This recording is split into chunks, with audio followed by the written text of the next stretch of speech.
Trees are as complex as they are beautiful, and we knew that accurately reconstructing them was going to be our biggest challenge yet. So as scan artists, we had to ask ourselves the question, is it even possible?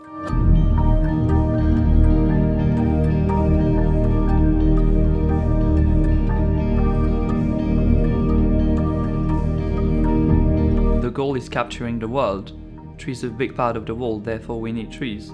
And even if it has all the challenges it has, it needs to be done, therefore we will find a way to do it. I think it's always been a desire to do it, but maybe not the tools has been ready for it.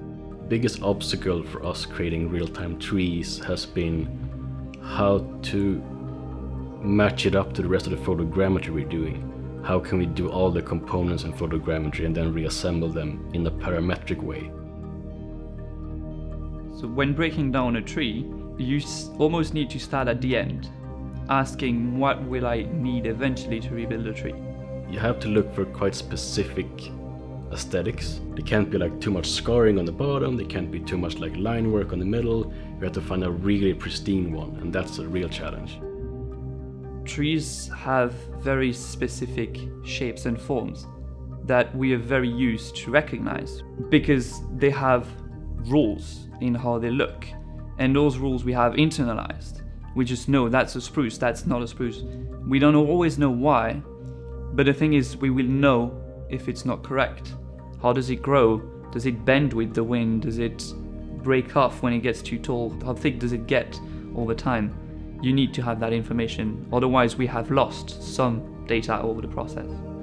You can get content quite quickly out by photogrammetering a trunk and then sticking a cylinder on top.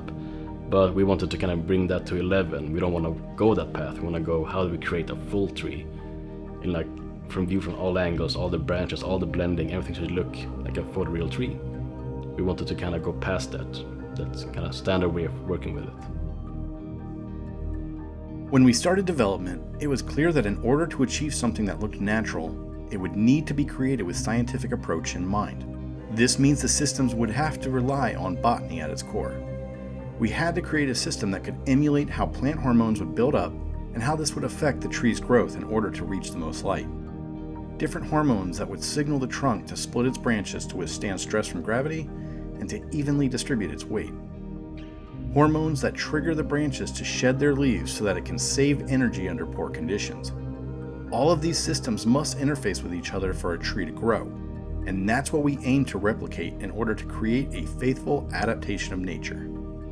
And with that, I am very excited to announce that the first wave of these new tree assets is available to download on the Unreal Marketplace. As always, these assets are free for you to use in your Unreal Engine projects. Along with the trees, we've included several new features to our foliage shader. In addition to the standard parameters, we've added a season and health system.